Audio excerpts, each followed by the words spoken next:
as a rhythm aspect, they know how to pitch and how to deliver a baseball.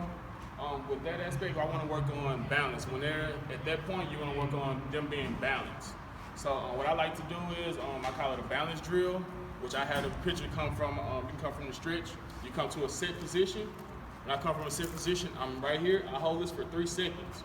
1, 2, 3, and then I'm here, really spreading apart and delivering the baseball.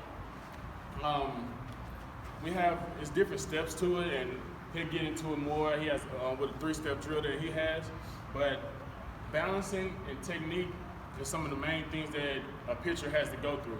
Those are the beginning stages for a pitcher.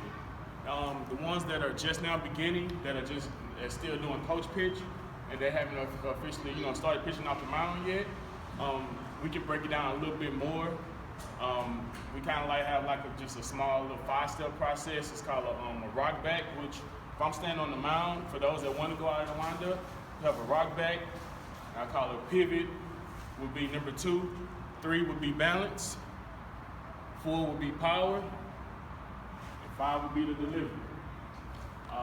I let Mr. Backe get more detailed into that, because he'll break it down to more of a 3-step, process that concentrate more on the pitcher's development.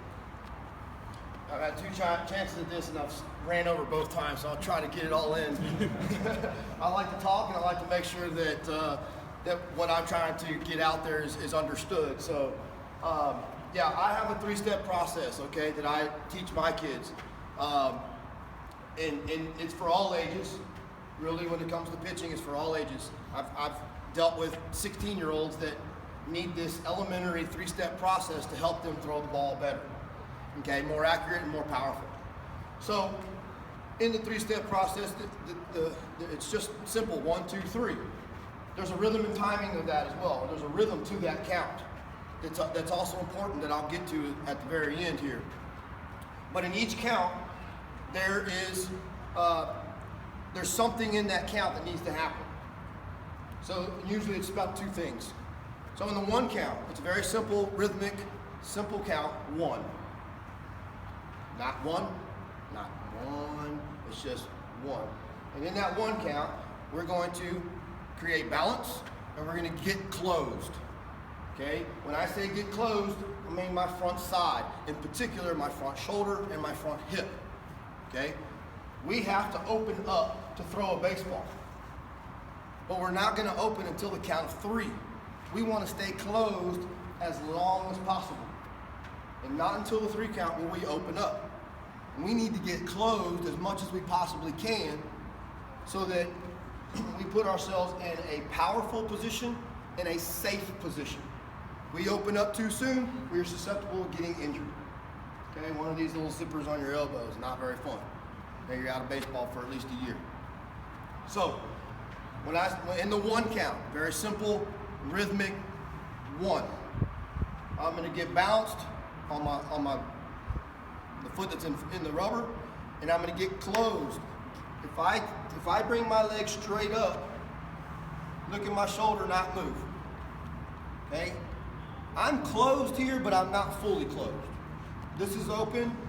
This is closed. This is really getting closed. So what I do when I teach is when I bring my knee up, I'm going to bring my knee up to my back shoulder, not just straight up. Bringing it to my back shoulder closes my hip and my front shoulder. Not so much where I can't see the target, but enough to put me in a safer position and a stronger position. Okay? 1. Balance and get closed. Now the 2 count is drawn out. 1, 2. In that count, we're separating and staying back. Separating my legs, separating my hands, and I'm staying back with my weight. Okay? We need weight to develop momentum to create power. If we let our weight go forward too soon, we're losing power and we're putting ourselves and our bodies and our arms in a bad position. To either A, throw the ball inaccurate, or B, get in some serious trouble with injury. Okay, so 1. Drawn out 2, 2, there. When I stay back, I'm trying to tell my student to keep his chin above that foot that's in the ground as long as possible. As long as possible. At least all the way through the 2 count. 2, keeping my chin above this foot. That way I have my weight back here. By doing that, I'm also creating tilt with my shoulders. I'm not doing that on purpose. I'm not doing this on purpose at all. What I'm doing is just staying back and it's creating that tilt. I'm just keeping my chin here.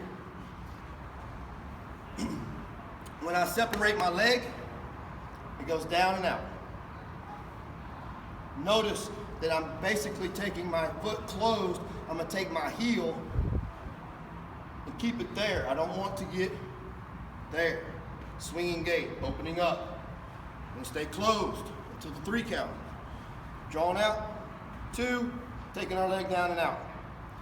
Our glove arm is where we're gonna develop our power. We're gonna get our power from this.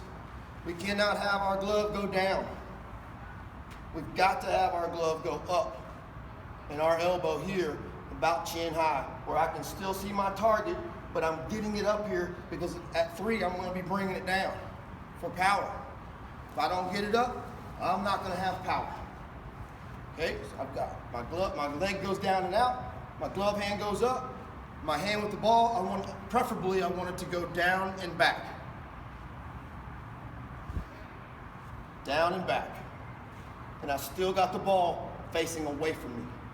My fingers are in between the ball and my head. Okay, I don't want to come back this way.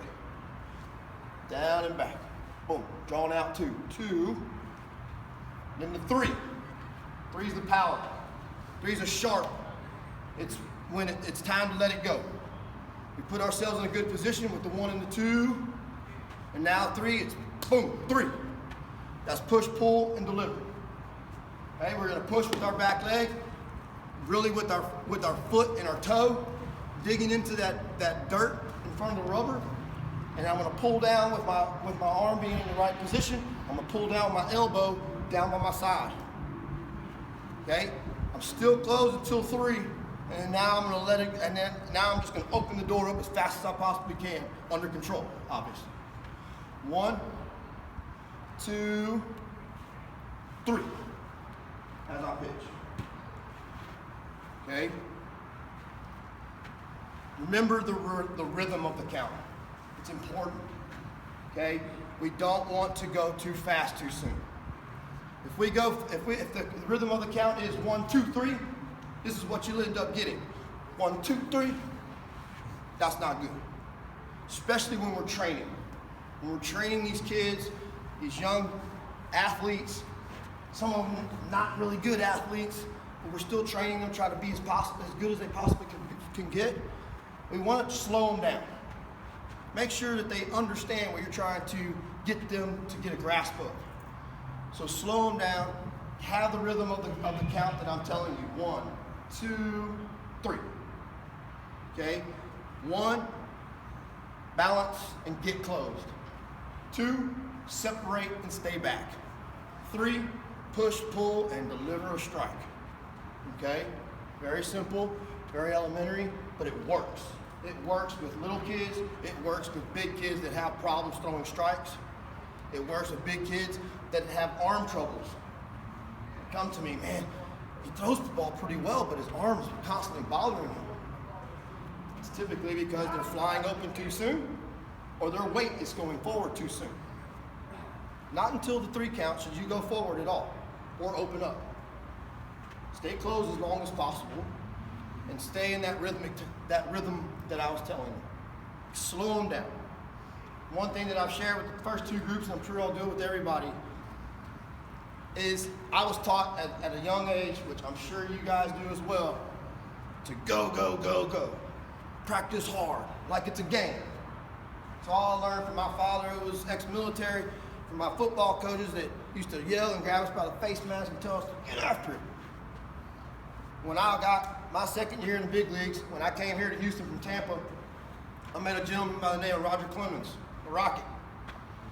And I saw him throw a bullpen in between his starts.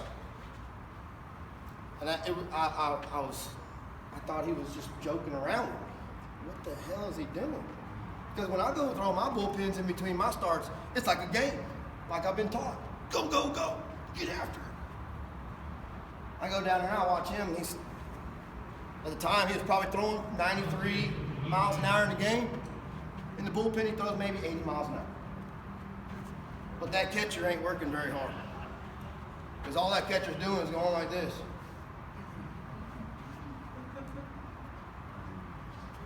I pulled him aside and said, Roger, what the hell are you doing? You trying to get better? Or? What he's concentrating on is his body. He's not worried about how hard he can throw the ball. He knows he's got 93 in his pocket when he gets out in the game. But he's training his body to do the same thing over and over and over again by slowing it down and getting a grasp of what his body feels like every pitch. So that when he goes into a game and he keeps repeating it, now at 100% effort, it's there. It's there. So remember that. Utilize it. Try to use my 3 count. Okay? Slow them down. Don't ask too much out of these kids. When you're training them, slow them down so they can understand what you're trying to get across to them. All right? Thank you. Thank y'all.